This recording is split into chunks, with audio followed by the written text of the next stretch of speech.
A pleasant good morning to one and all. I am Christ, I am disciple. You're watching my channel. If you like what you're seeing, you can like, share, subscribe. You can also donate via PayPal. The link should be in the description. This is a separate stream to other streams I would do. This is Free Palestine. Hold on one second. I will be right back.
Okay, ladies and gentlemen, I know it's about it took about 20 minutes before I came back to speak with you guys. It was because I had to get some business sorted out. But again, once again, I'm Christ I am Disciple. You're watching my stream. This one is particularly on Free Palestine. It's also about the United States elections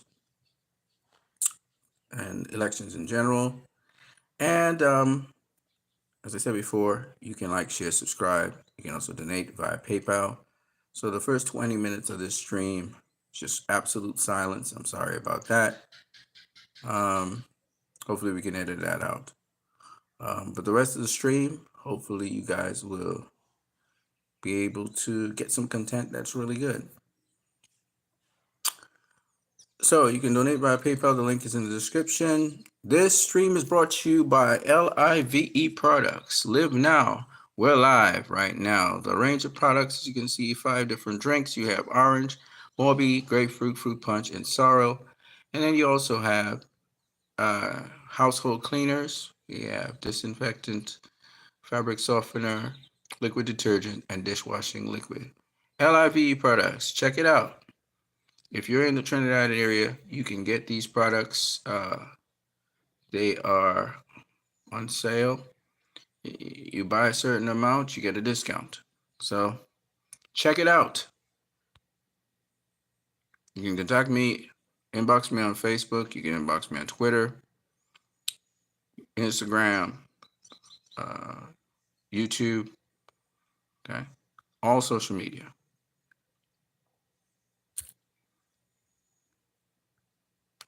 I'm going to begin this the right way. I'm going to begin with this video here. So let's get into it. Christians and Muslims, of course, very there were the state of Israel. There were Jewish people. The state of Israel.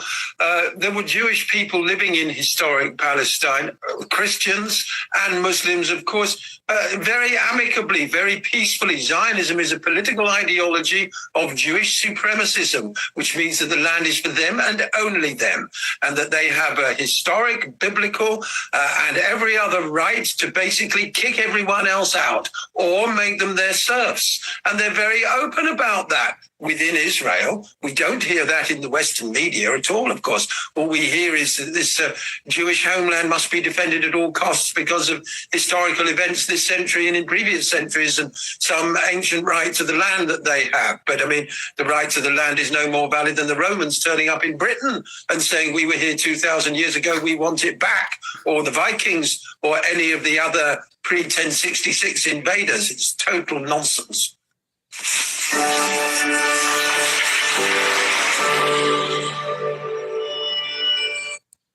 It's a very valid point. You know,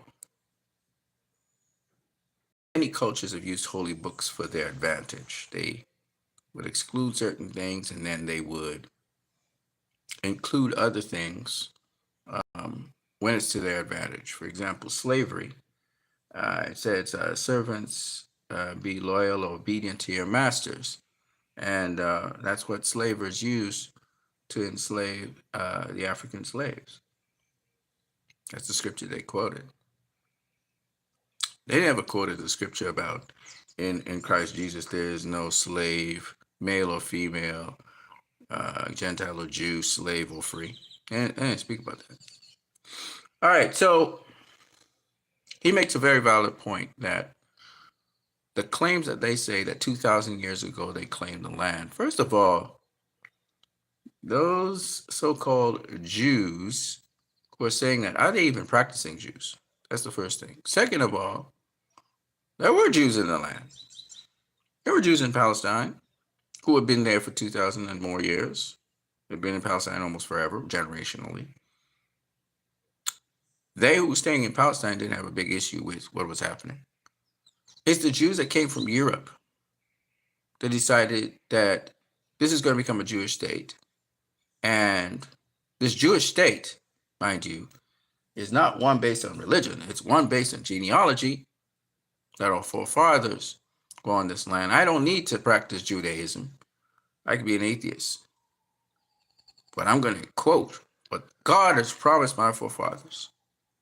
So that's how they're doing it. And it's such a hodgepodge of stuff. It's just so stupid, you know.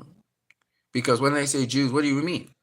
Because the real practicing Jews, they never were insistent on forming some nation for themselves. They lived amongst the other people very comfortably. They didn't need to kick out other people to have their nation. Also, you know, very important, very important, very important point. And this is different. This is different for all of the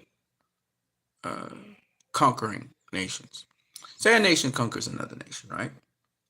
Usually, even in biblical times, unless complete annihilation happens, the conquered nation would still live in the land and be subservient to the nation that conquered them. They paid dues or something like that. So, like, for instance, the Romans conquered the Jews in Judea.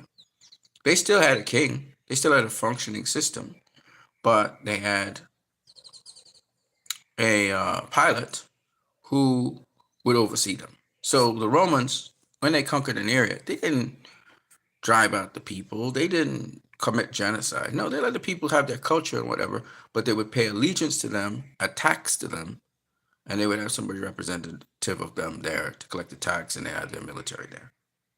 This is not the case with Israel.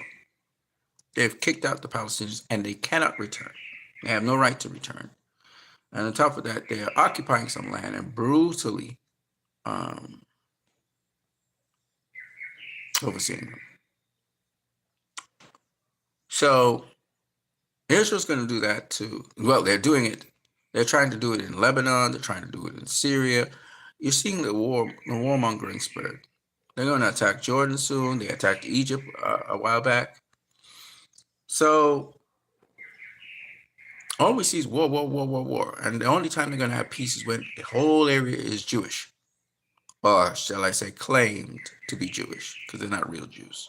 Real Jews don't do those things.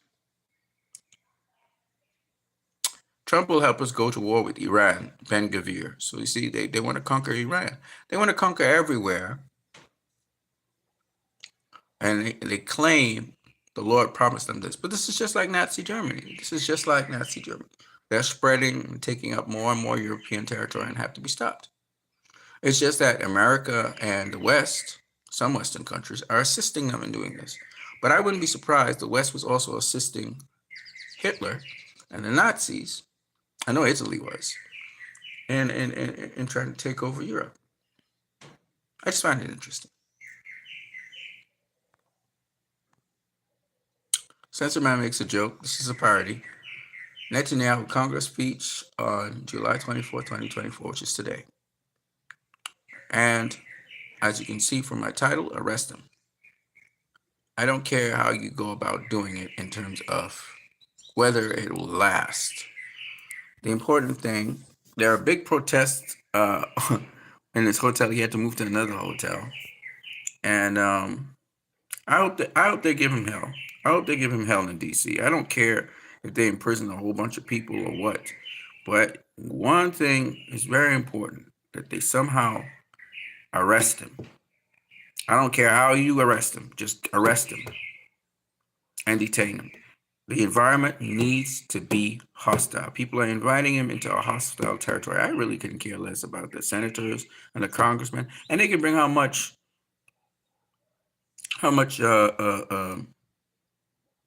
security presence they want. You know, he must feel unaccepted on American soil. And if it takes Americans to make him feel embarrassed and unaccepted on American soil, so be it. They must know the Israeli lobby is behind these senators saying yes, yes, yes, yes, yes, not Americans. It's very important to send that very strong message. And if you can get some bite in it, if you can get someone to arrest him, particularly maybe someone the Department of Justice. I would say this. I actually addressed Mr. Biden and I said, Mr. Biden, your political career is pretty much up. So why don't you take down Mr. Meleikowsky, aka Mr. Netanyahu? Why don't you take him down? Why don't you at least arrest him? Get the DOJ to arrest his ass. Embarrass him. Embarrass him. You know, they have security in Congress, but you see that there are people who can override that security. They can override Congress, and they can just arrest somebody right on the spot. There's specific bodies in the United States of America that can do that.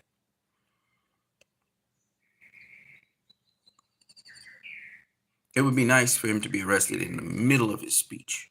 Just get arrested, contravening everything that Mr. Michael Johnson said. And powers much greater than they have in the White House can just come in and arrest him. That would be great. That would be spectacular. That would make news. That would send shockwaves over all through the world. I don't know how. I know whoever arrests him would be in probably a lot of trouble if they can't convict him, but nonetheless, it's worth the gamble. Make him look bad. Make him look bad. In 300, it was said that a man cannot even scratch the face of God, the Persian god at the time. All 300 men, they died in the end. But Leonidas was able to throw a spear, and he was able to cut the god, Xerxes. And that's what needs to happen here. It's very important. The 300 changed and revolutionized and caused the fall of the Persian Empire. They died, but they caused the fall of the Persian Empire.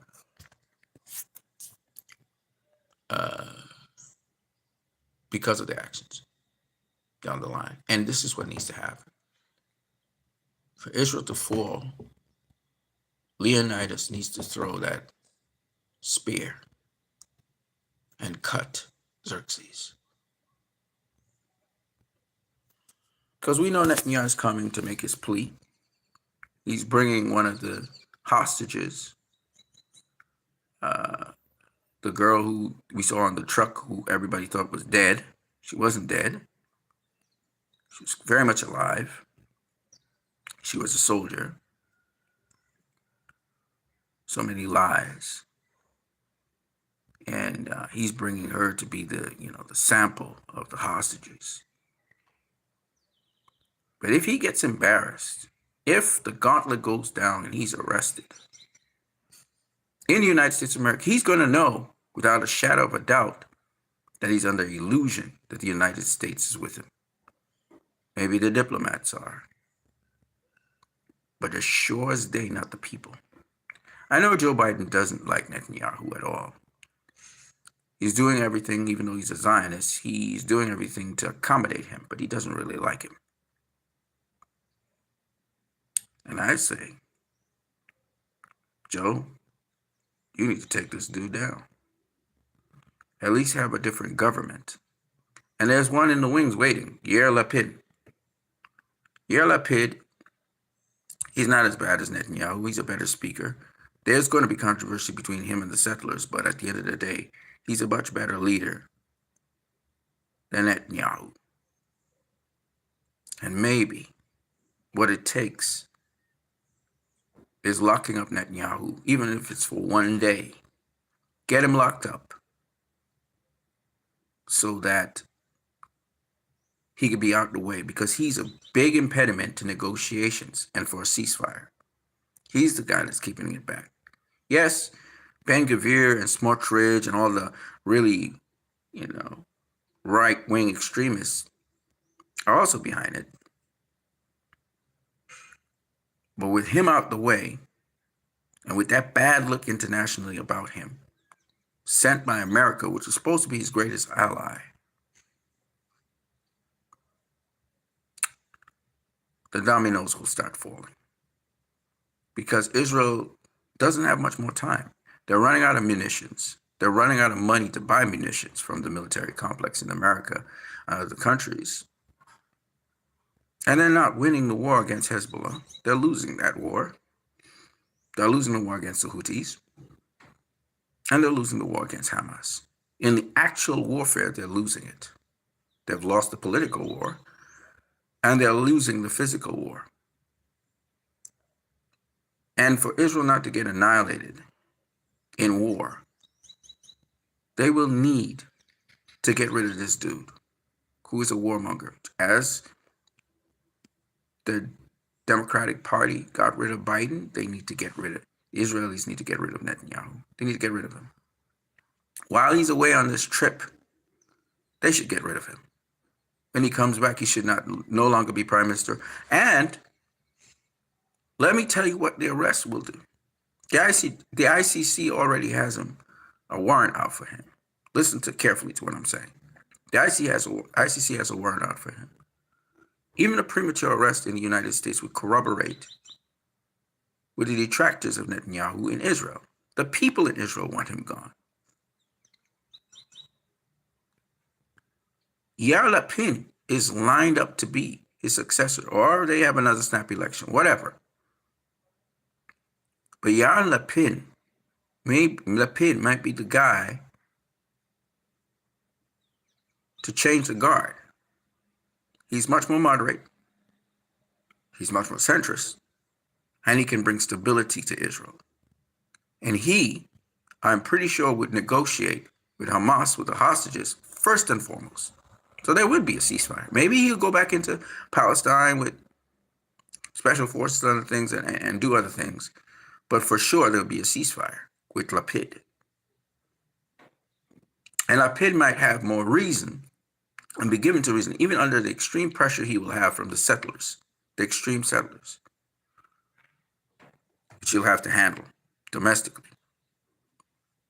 So that's why I say, if Netanyahu's out the way, that opens up the door for a lot of good things. And the ugliness of the settlers, particularly the settlers, extremely ugly people, extremely, fascist, racist. They're just the worst of the worst. And what we're getting is much more right-wing sentiment than we're getting leftist sentiment. The leftist sentiment is more understanding, has more empathy, cares more how they proceed to do things. Appearances are important. So this is what I have to say about that. Now, Netanyahu, in his Congress speech, this is a parody by Censor Man, says, "To ensure world peace, you must give me $1 gazillion and nuke Iran tomorrow. Nuking Iran would have the same positive effect in the Middle East that taking out Saddam did. Trust me, bro. If these requests are denied, you are Hamas." So, that effectively is probably what he's going to say.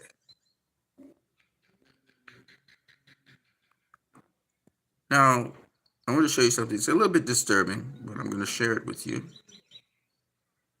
This is a Palestinian farmer refusing to allow an armed settler to steal his flock and land. The farmer holds his ground as the thief holds a gun towards his head, with farmers yell and watching. This is the daily life of Palestinians in the occupied West Bank. Here we go.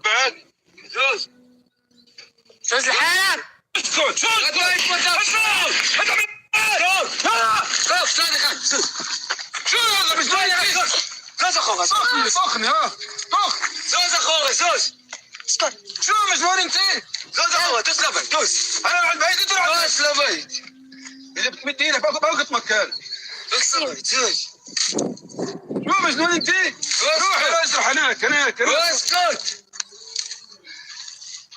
اقف هناك انت بعد اسكت اقف محمود هناك اقف محمود شتت هو اقف انت محمود اقف اسكت يلا باي يلا انا جاي على البيت تبعك زوز لحالك زوز روح الغنم يلا روح الغنم تبعتك يلا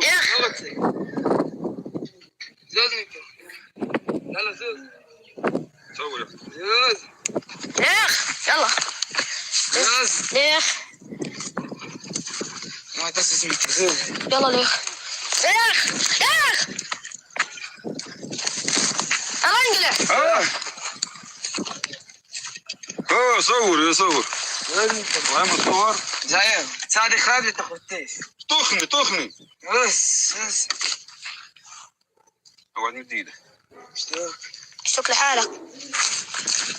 اسكت اسكت زين. يلا روح الغنم يلا. زين وين الجيش تبعك؟ وين الجيش؟ يلا زوز. وين شو معه يلا الجيش؟ زوز. وين الجيش تبعك؟ ريحتي خلا اشتغل زوز. يلا زوز. سلاح زوز. علي يلا.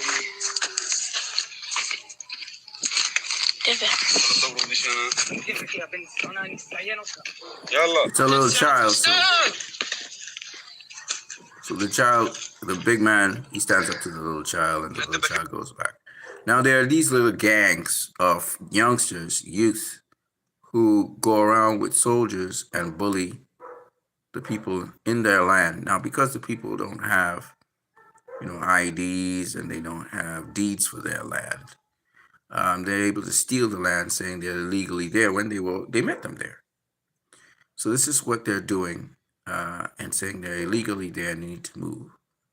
And that this is our land. And they claim ownership over a land they've only been in for 75 years, maybe. But the Palestinians have been there for thousands of years, The Jews who actually are native to there, they're there for thousands and thousands of years as well. So it's really very poor taste for these newcomers. Mostly come from Europe. There are some who come from Eritrea and Africa and so on, Morocco, North Africa and so on. Rounded up and pulled into there, people from Argentina and so on. But right now Israel's inviting people to come back to Israel because a lot of people who came to Israel, they've left. Their tourism is not doing too well either. So the more violent this gets, is only the less people will stay. And the people that are leaving are decent people. They're more or less decent people. They're not the settlers who do all the tremendous acts of violence and tremendous wrongs. They're mostly people who just want to live normal lives. And they thought, Israel's a great place to be, so they went. Okay? So this is the problem with Israel. Okay? And this is common, as the person says. Israel Minister of National Security, Itamar Ben-Gvir, I am the political authority, and the political authority permits Jews to pray on the Temple Mount. That's Al-Aqsa. That's the Al-Aqsa Mosque. I have prayed there. So he's trying to violate the Muslim Islamic Mosque, the Al-Aqsa Mosque. And again, it's almost, you met the mosque there. You know what I mean? You met it there. You only came back up in the last 75 years you've been, in this area. And you're trying to call the shots on everything. It's just so, you're disrespectful of the place. You're disrespectful of the people. So what do you think will happen? Two UNICEF vehicles en route to collect 5 children, including a baby, as part of an effort to reunite them with their father, were hit in live ammunition while waiting at a holding point today in Gaza. Mehdi Hassan says sick stuff. But Mehdi Hassan, I got to reprimand you, brother. You're rolling with a party, and most of them have collected AIPAC money. The incumbent presidential candidate, Kamala Harris, has collected a ton of AIPAC money, $5 million in AIPAC money. So, I don't understand why Medi's still trying to hang with the Democratic Party. What Medi should be doing is encouraging people in the Democratic Party who should realize there's no chance in hell that Kamala Harris is going to win the elections. Barack Obama knows that. Okay? And Mehdi Hassan, he may feel like a traitor to the Democratic Party, but you need to start marshaling people in the right direction. At least have an interview with Dr. Jill Stein. At least talk to her. Let her present her case on your platform. And you should also talk to other people, like maybe other candidates. I know Mr. Cornel West is, I don't think he's in the race anymore. But there's RFK Jr. and hear their points of view, hear their stance on things. People will listen. But I do believe Dr. Jill Stein has more than enough for the left to want to join her. You know, I think that she's probably the best candidate and her party to run against Donald Trump, because everything she stands for is the opposite of what Donald Trump stands for. She's diametrically opposed. So you really get to pick very clearly where you land. Whereas Kamala Harris doesn't diametrically oppose everything that Donald Trump is. She's playing the middle line.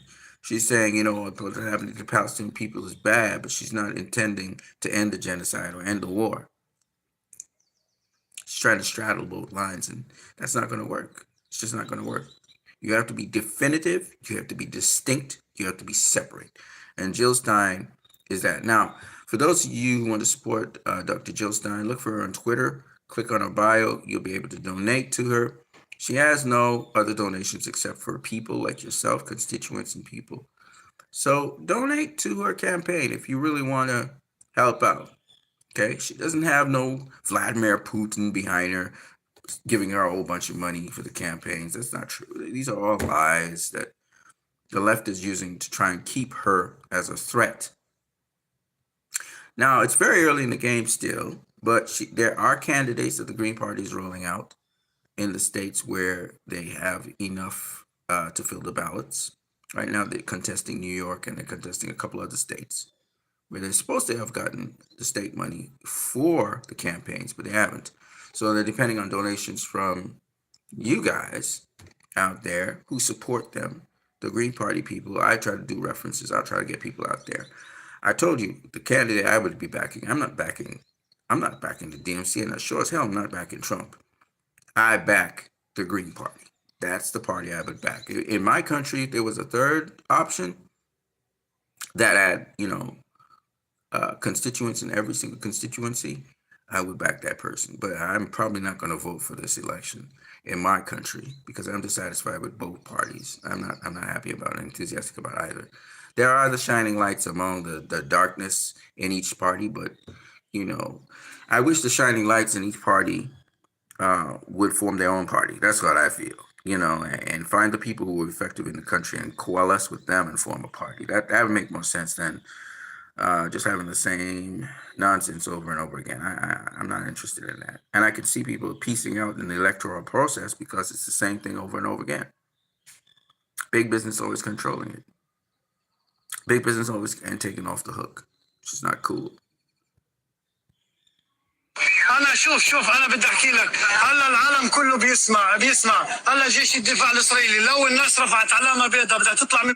So this man from Khan Yunis, he was displaced and tired. He engages in a tense phone call with the Israeli occupation forces who demand evacuation. He pleads for the safety of his family, questioning if raising the white flag will prevent them from being shot. And this is what happened. As soon as he, oh my God, as soon as he started to move with his family, they bombed him. I don't want to show you guys this because it's terrible.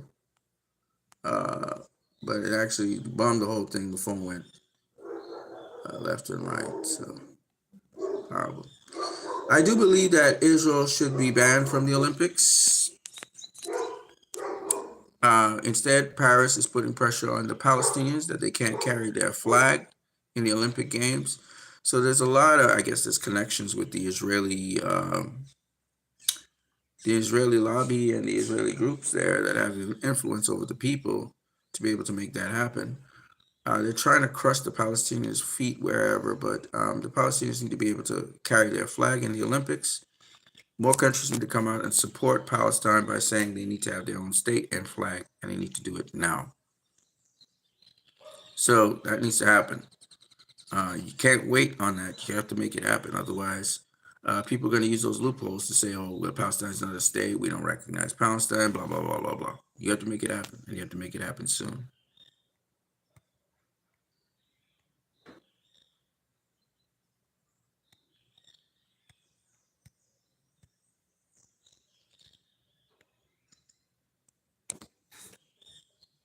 Atrocity, every crime that the Israeli army is committing in Gaza will immediately be justified by, I would say, 95% of the Israelis. Immediately, automatic. You don't even ask what, why. It will be justified. To release 4 hostages and to kill 200 Palestinians, totally justified. And would it be 1,000 Palestinians? It would have been also justified. To get into some neighborhoods to look for bodies of Israeli hostages, and by the way, to kill tens and maybe hundreds of Palestinians, justified. 15,000 children, justified. There are no doubt, no cracks in this position. And you really think what happened here this time, which is still different, because in the former wars, there were more voices who really felt some kind of human feeling. Okay, I just want to correct once again this narrative that this esteemed journalist is putting forward. I disagree with him on everyone is complicit with this genocide in Gaza, that 95% of Israelis are with this genocide in Gaza. I disagree with that strongly. I know very much that in Tel Aviv, there are a substantial amount of Israelis who are not saying anything on this issue, and some of them are protesting it, and some of them are, even the ones who were talking about the hostages, getting the hostages back, they actually also were talking about the atrocities that were done and why it's not good for the hostages that Israel is bombing. They don't like the strategy. So there's a lot, and they want a ceasefire. There's a lot that's going on, like I said before, that the Israelis are very in total disagreement with the government about. So, the people are saying that they're rejoicing. The families of the hostages are not rejoicing. They're not happy about it. They don't understand why Netanyahu hasn't made it a priority. And they know why, because he doesn't care about the hostages. It's called the Hannibal Directive. And the Hannibal Directive, they're bombing the shit. If they knew where the hostages are, they'd probably bomb them, so that Hamas doesn't have any leverage. So they would call it. So they don't release any Palestinian prisoners. So they don't care. They're like cold-blooded when it comes to Israelis. They're like, in the way, your collateral damage, that's that. So that's how they're thinking. And I can tell you, the families of the hostages, they're not thinking like that.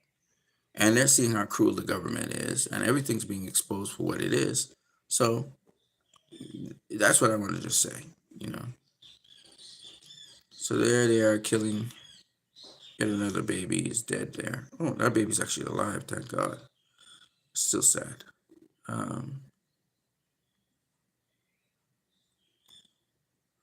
Now, this is incredibly crazy.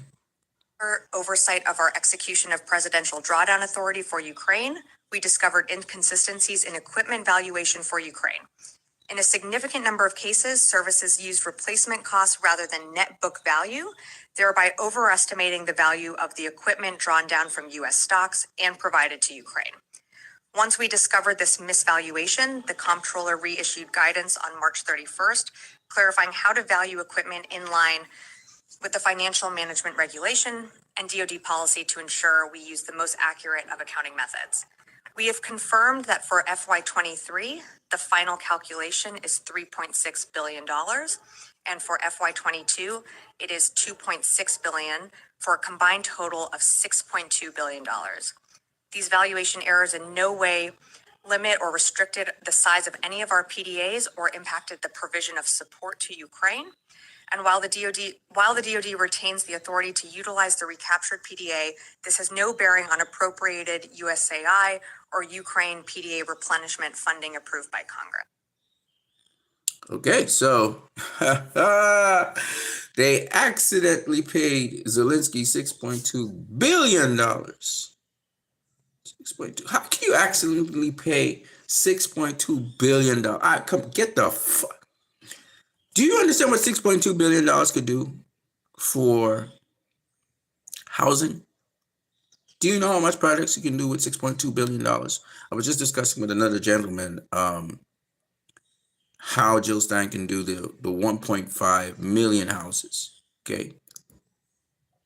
You can do the housing several different ways. One of the ways is they moved around, beautiful looking structures. You can do what is called tiny houses, where you have 2-bedroom,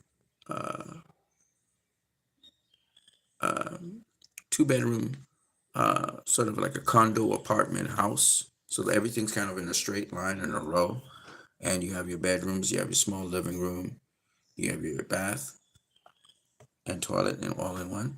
So you can do tiny houses. Now, let me tell you the price of these things in US. In US, I'm serious. The cost of getting these houses is between 5,000 US dollars and 60,000 US dollars. Okay? And but I think they probably sell them somewhere around 10, 15,000 US dollars. And the thing about these housings and housing zones is they can be put anywhere in the United States of America. You can put them down in a rural area. You can put them down in a urban area, but urban area is going to be harder because they're tighter, right? So you would have to probably go some suburban area. Instead of having projects with concrete walls and every house is soldered to each house, now you have the flexibility to give the basic structure. The cost is fully furnished. The cost is significantly cheaper. All right. And then you can tailor make that house to whatever you want to do. All right. So a single container house, for example, shipping container house would cost you around about $8,000 to $10,000. Okay. $8,000 to $10,000. That's really, really cheap. Okay, and for real estate particularly, and of course the land and so on, the property would be assessed, and the taxation for that's going to be ridiculously low, no matter how much space you have, and it depends on what state you're in. So that's affordable housing right there. And the thing about it is tiny houses are very popular right now. So if the government was to invest in some tiny houses and put them down in, say, a certain area or a certain state, depends on what state they put them in,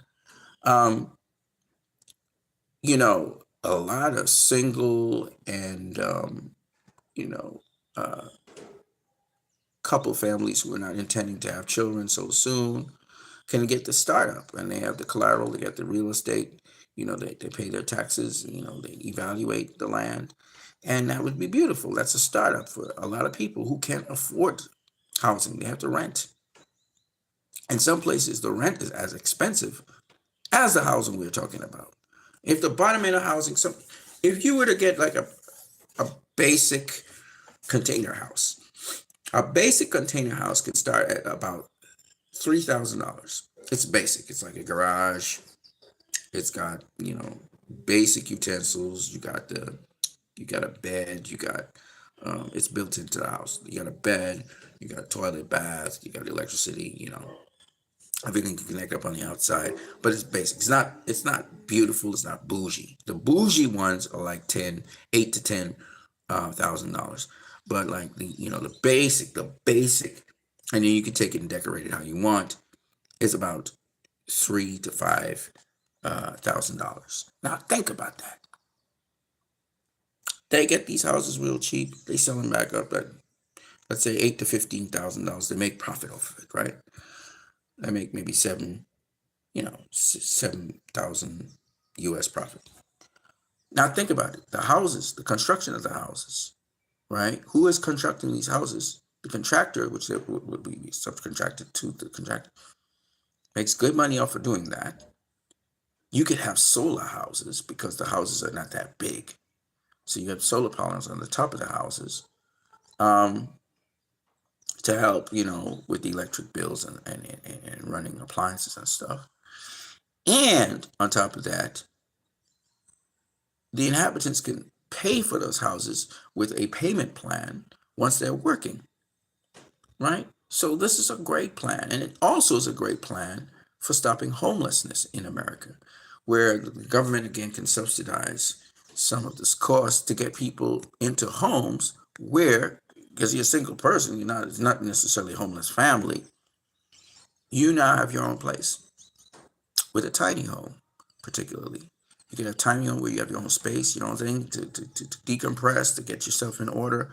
You get some psychological help from psychologists, whoever, and then you could get back on your feet. So there's the very poor that this can cater to, and then there's, of course, the middle class, and then you have, especially middle class single people today.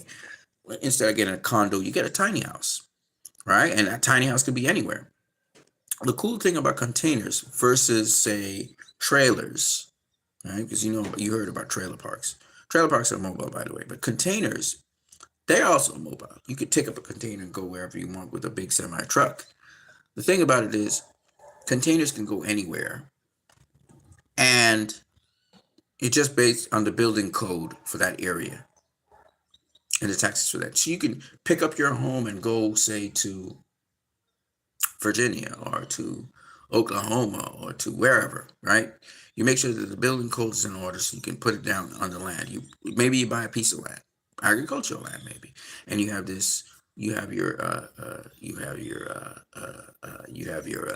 container there.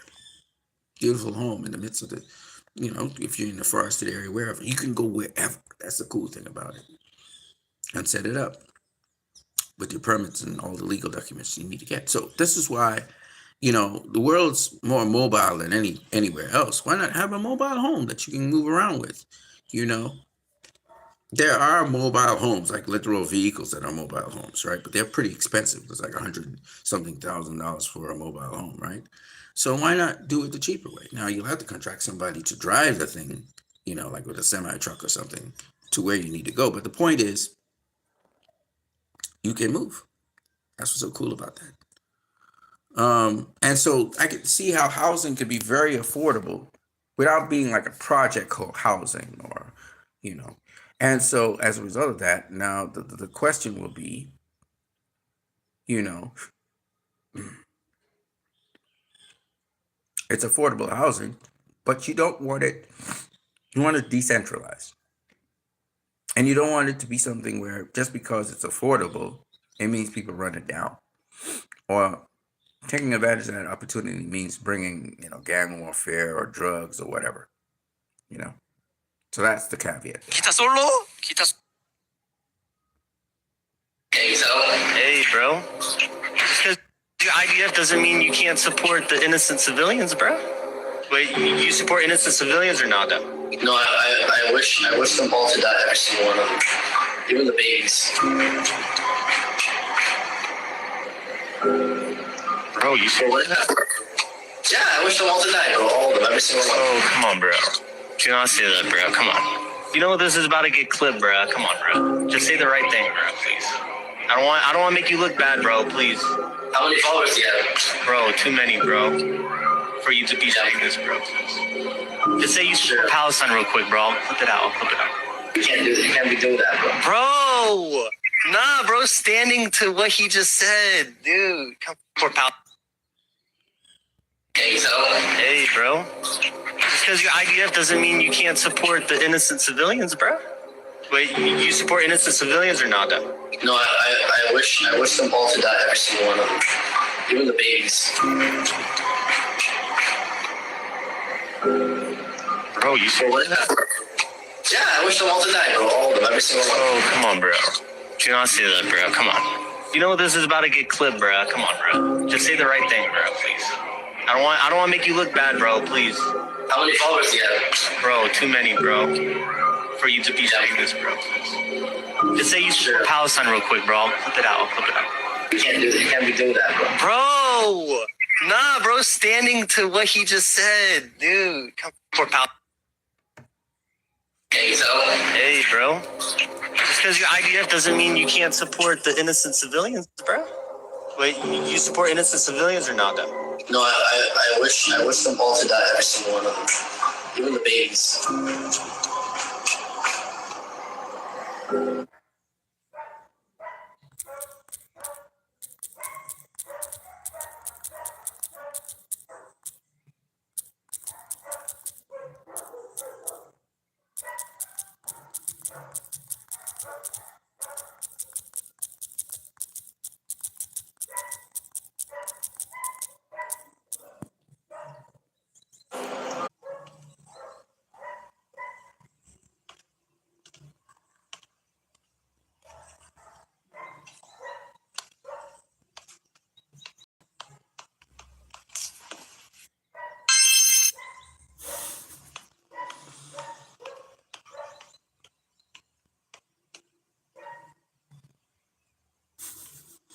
All right, so Bella Hadid shares a video explaining Israel's occupation of Palestine. They're just beating the crap out of them, right?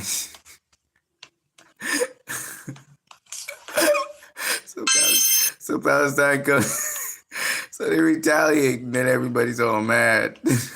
That's way funny. Oh man.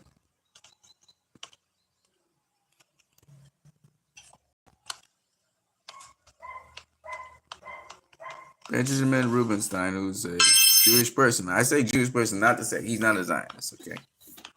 And no, he doesn't belong to Israel. But Benjamin Rubenstein says, Zionists keep talking about a day after for Gaza. The conversation should be about a day after for Israel, which is true. I don't know if Israel will survive this, ladies and gentlemen. I'm telling you. I think I've said this before. I'll say it again. I think that Israel's going to not be in existence as it is today. There's no turning back right now. I already know that. So, you know.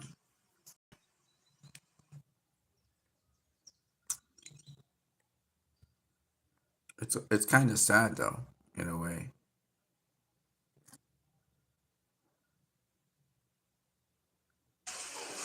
It's good to see you again.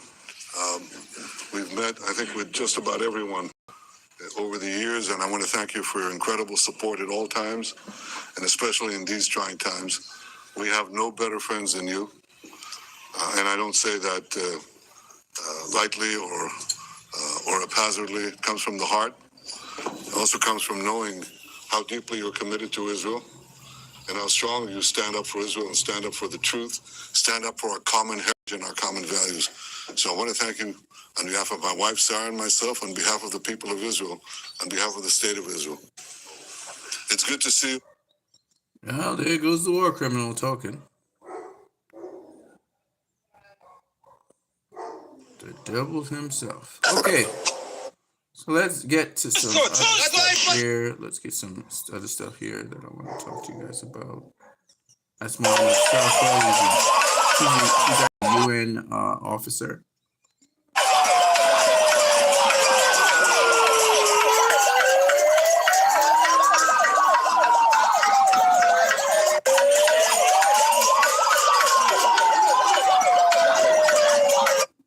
So basically, they're shining arrest Netanyahu on the building that Netanyahu was on. He had to move, go to another building.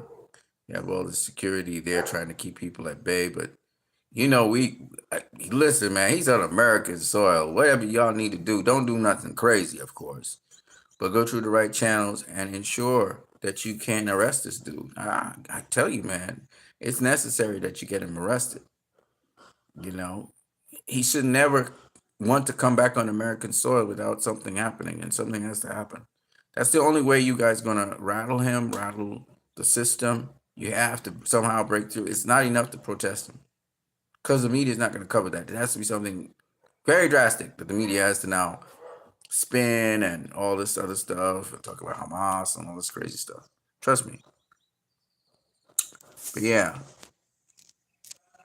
Wanted arrest Netanyahu is projected on the Watergate Hotel in Washington, D.C. Netanyahu has apparently been forced to move from the hotel. And this is Medea costing hundreds of thousands of dollars, probably, us taxpayers in Washington, D.C., is to protect a war criminal. Benjamin Netanyahu. So imagine they were yesterday putting up all of these fences on this side, and it goes around a huge swath of the Capitol because they're afraid of nonviolent protesters who are going to be saying that we don't want a war criminal to be in Washington, D.C. In fact, we think he should be somewhere else, like The Hague, being arrested for war crimes. But instead, there is all this protection. Well, all of this fencing. Medea is something else. I gotta go. She got balls. So she says, welcome to Fort Netanyahu, which really should be, once again, Meleikowsky. He's not Netanyahu. He's a Polish dude. DC is rolling out the red carpet, the 10-foot high fences, the massive police forces to hide war criminal Benjamin Meleikowsky from the protests occurring where he goes. If support for Israel is so popular, why can't Meleikowsky face the people? Exactly. Who are these people working for? All of them touching the wall of Israel. Clinton, all of them are Zionists.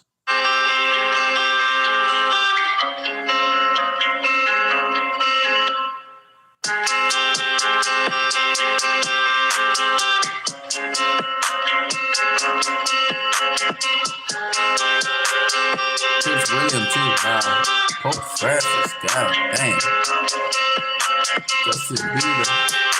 Prince Floyd Mayweather as well.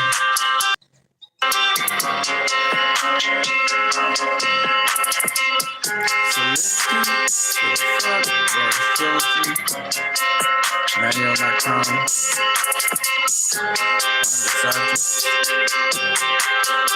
Lionel Messi. Oh my God. George Bush Sr. Joe Lieberman, John McCain. God damn. Mike Bloomberg. Mike Bloomberg. Ivanka Trump. Jared Kushner. These first names. Mike Huckabee. Nikki Haley. Oh shit, Will Smith and Jada Smith. Oh wow. Jennifer Lopez. Oh my God. Ted Cruz. Julia Blazer. Nick Gators. Jimmy Carter. Oh my God, but Jimmy exposed the game though. Tony Blair. King Charles III. Damn. Ronald Reagan. Oh my God. Wailing Wall.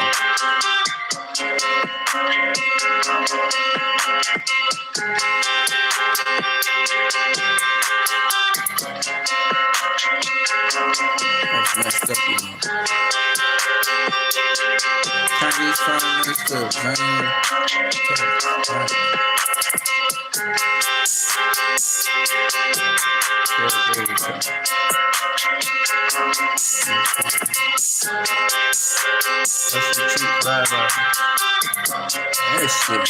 But remember, it's their people in Israel, right? People from Russia, Poland, China, they produce from all over the world. Months of escalating tensions between Israelis and Palestinians have erupted into a firestorm. The Israeli Defense Ministry has ordered what they describe as a complete siege of Gaza. The state of Israel has the absolute right to defend itself, but they do not have a right to kill 38,000 Palestinians and wounded more than 77,000. I ask you also to understand that right now, there are hundreds and hundreds of thousands of children in Gaza facing starvation.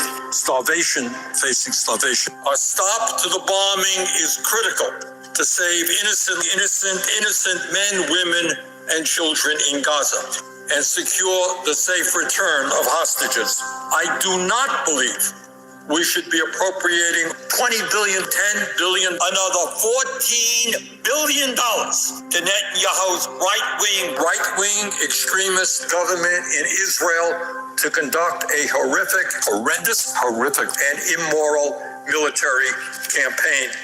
and you're looking at one of the most horrific humanitarian disasters in the modern history of this country. These children and thousands more are the direct result of Netanyahu's policies.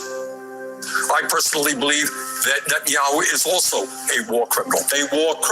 I think he's a war criminal. I think he never should have been invited to address Congress. I will not be in attendance for that speech. He's on the right side of history, man. Indigenous settlers who burn indigenous trees. Gotcha. Mr. President, I ask that the quorum call be suspended. Without objection. Mr. President, I come to the floor today as a strong supporter of the U.S.-Israel relationship to talk about why it was such a big mistake to invite Prime Minister Netanyahu to address a joint session of Congress, and why I will not attend his speech tomorrow. I do not take this decision lightly, and I want to explain my reasons. At the outset, Senator Chris Von Holland. This video is going to play for roughly 15 seconds in your story, and I'm going to fill it with things that aren't going to. Senator Van Hollen been down in Gaza. He's been in Jerusalem. He's been speaking to the hostage families. He's been speaking, seeing the devastation in Gaza. And he understands the Israel-American relationship, but he also understands the governing body that is governing Israel right now is not doing Israel any favors. And he goes into detail about that. Here's an Israeli standing on top of two bodies of Palestinian people. This is probably in the West Bank. He's throwing his fingers up to the world. They're blatantly committing acts of genocide and evil acts. These are naked men. This is as sickening as it could possibly be. When a human being gets to this point where he feels he's so superior to other human beings that he can treat them like a piece of meat, like he's doing here, and disgrace them and stick his fingers up in the air. This reminds me of the George Floyd incident. This is what's going on right now. This is George Floyd on a massive scale. And these people are just what they are. They're retributable. They are reprehensible. They're racist. They are supremacist. And this is worse than the Nazis. The Nazis wasn't filmed live to the whole world like this. These guys are filming it to the world like this. They're putting up their fingers to the world. So you're showing us the finger, okay? Just remember you did that. So whatever comes upon you, we're not going to pity you when it's your turn to cry, okay? Because you took these poor people. These people are poor. These people don't have a military. These people don't have a proper state. They don't have a proper government. They didn't have proper educational systems. And you beat on the least of these, my brethren. So when the wrath of God comes down on you, don't be crying. Don't be crying. Because we will feel sorry for you. Unlike you, we have a heart. We'll cry for you. We'll say, whoa, look at these people. Thought they was as high as the Most High. They felt they could do anything they wanted to. Because they felt they was with powerful people that controlled the world. And then God broke their back and brought them down low. So this guy showing his finger up in the air. You on mark with the X of Cain, my friend. You are marked with the X of Cain. Those dead men's blood is on your hands. So you can stick your finger up in the air. Hopefully you have fingers when it's all said and done. Because whatever happens to you, you work hard to get it. And the world's not going to be sorry that you're gone. But they will still cry for you. They will lament for you. Woe to this country that could have done so much, but chose instead to do so little. In true biblical style, we will put up a lamentation for you. A soldier is destroying an ultrasound machine in Gaza. Reprehensible what these people are doing. reprehensible what that prime minister is doing.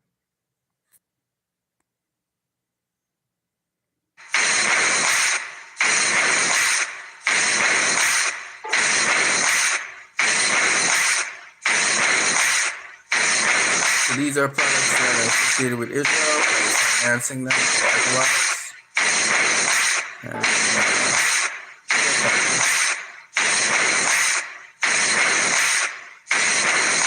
So Israel is being defunded step by step, and companies associated with them will go down.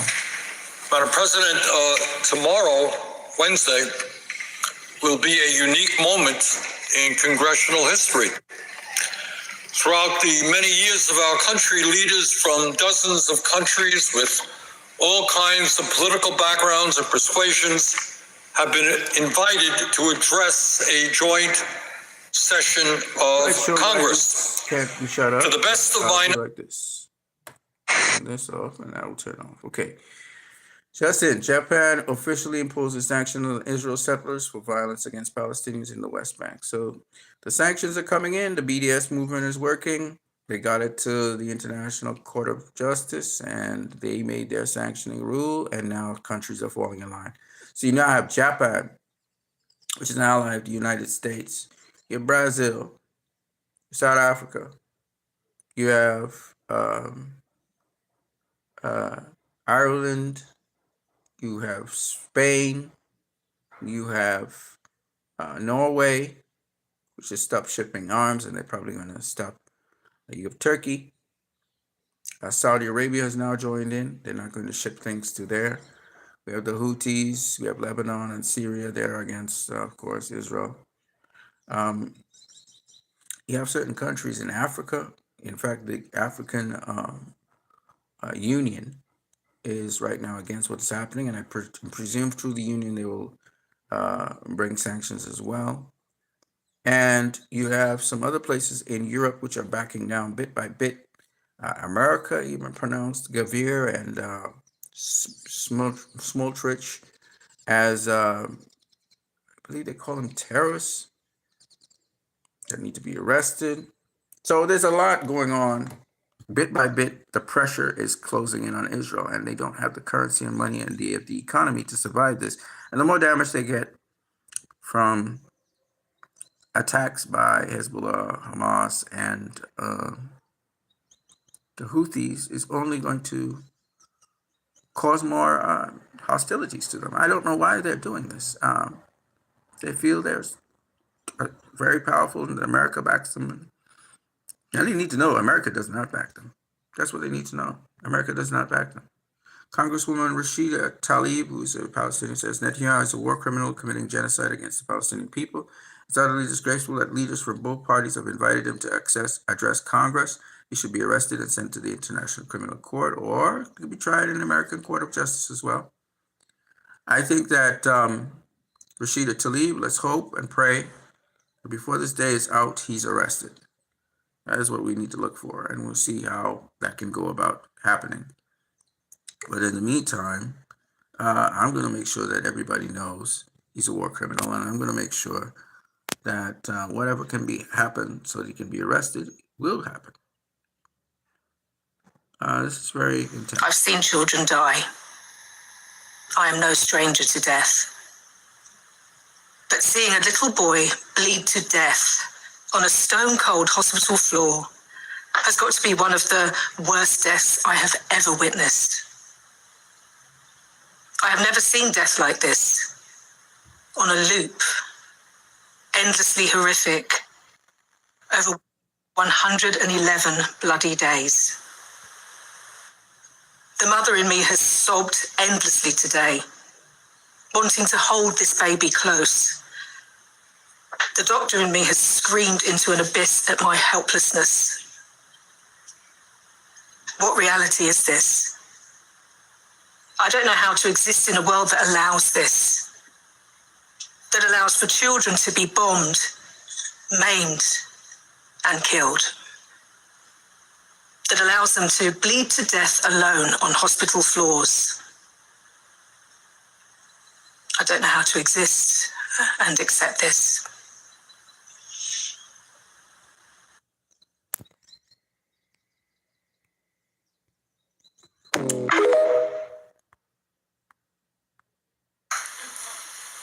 Matrix changed.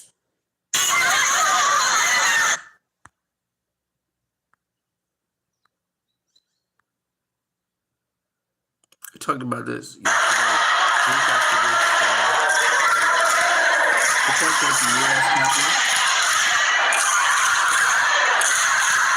This is really huge breaking news here. And Yemen and Saudi Arabia signed a historic agreement. This is announced by the official spokesman for Ansar Allah Houthis. Cancellation of recent decisions and actions against banks from both sides, and halt any similar future measures. Resume Yemeni flights between Sa'an and Jordan, increasing to 3 daily flights, and schedule daily flights to Cairo and India as needed. All meetings to address the administration, technical, and financial challenges facing the company. Begin meetings to discuss all economic and humanitarian issues based on the roadmap. So they're literally working together, which is amazing to see that happen today. There's another Israeli talking about killing people in Gaza. שלא יהיה להם לאן לחזור. חס וחלילה. פשע מלחמה זה אני, אתה רגל על הגב. פשע מלחמה זה אני מודה, אני אגיד את זה פה, לא אכפת לי שירדו עליי, אוספים פה חומרים. אני לא נרדם טוב בלי שאני רואה בתים קורסים בעזה. מה אני אעשה? עוד בתים, עוד מגדלים, שלא יהיה להם לאן לחזור. אגב, בתקופת התנ"ך גם היו זורים את האדמה במלח. הם צריכים לזכור, הם עמלק. הם צריכים לזכור את זה להרבה מאוד זמן. אי אפשר להגיע לאיזה הסדר מיד. סליחה, זה רק אני. זה פשע מלחמה. חס וחלילה. פשע מלחמה זה אני, אתה רגל על הגב. פשע מלחמה זה אני מודה. So he's boasting and bragging that he wants to see everything leveled and the Palestinians have nowhere to come back. Greg J. Stoker talks about the CIA trying to, and Mossad trying to pretend like this is a Hamas insurgent, but they can hear poor Arabic, and it's just a pretend. It's probably a Mossad agent doing that.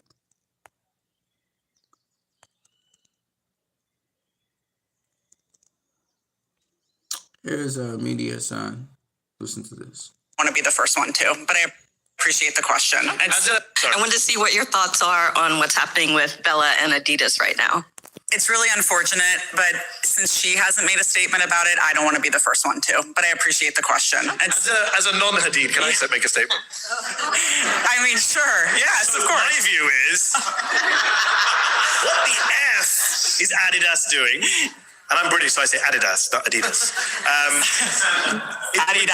Ridiculous. And I got into it with Jonathan Greenblatt of the ADL on social media, because the idea that you can say to a Palestinian model who wasn't born in 1972 that you cannot advertise a sneaker associated with the 1972 Olympics because Palestinians carried out acts of terror at those Olympics. The only thing you can say they have in common is that they're Palestinian, which is the definition of bigotry. It's the definition of racism, right? There's no debate about it. If you're saying that you are linked to those people, what are you linked on? Oh, because you're all Palestinian. Then that's the definition of collective punishment, collective blaming, bigotry, racism. And I think Adidas, whatever the hell we want to call this anti-Palestinian shoe company, has basically just kind of rolled over for not just Zionism or Israel, rolled over for a bunch of racists. Let's just be clear about that. Yep, he's 100% correct. And that racism is what we saw with George Floyd. And what a lot of people don't know is that, I don't even want to see this. This is just too unbearable. What you guys got to understand, see the Jews that were protesting in the Capitol, some of them were incarcerated. All right. Man, the world's upside down. It's going mad. We have a war criminal being embraced by the elites. Man, that's why I said Washington, D.C. ain't worth shit. Okay, I can understand why people don't have any confidence in the federal government. Because the federal government is bending over backwards for a war criminal who should be in prison, while the people who are calling for a ceasefire and an arms embargo to Israel, they're being incarcerated. What kind of fuckery is this? Isn't that upside down? The world doesn't work like that. So what the hell's going on? Man, talk about the swamp. Anyways, that's what I got for you guys. Let me just track down some of these guys. Senator Dick Durbin, he got $1.1 million from the Israeli lobby.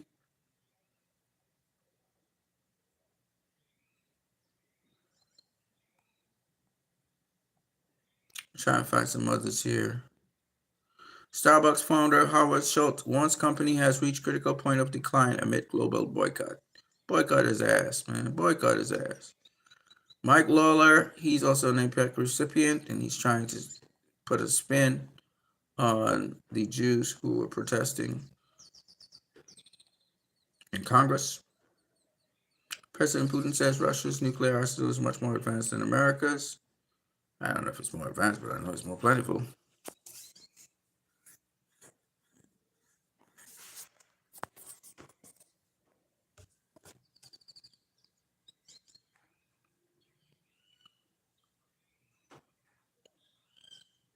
The IDF is worse than ISIS, so yeah, for sure. But ISIS and the IDF are about the same. Now, this is why all the presidential candidates are Zionists except for one, Jill Stein. She's the only Jewish person out of the lot. Yep. She also has the best programming, best policies out of the lot. Yeah, they are eating McDonald's. This is Israeli soldiers. They're feeding them. Yeah, so this is what I want to basically say and talk about, because it's just disgusting, man.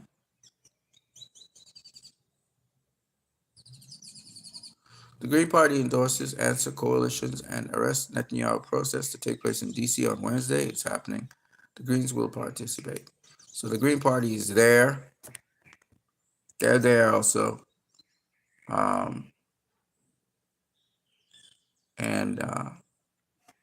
They make themselves present.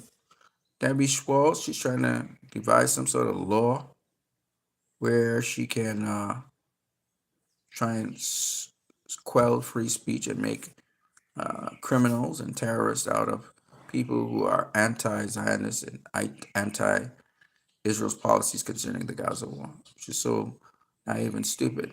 Indian actress Priyanka Chopra stands with Palestine, which is pretty awesome.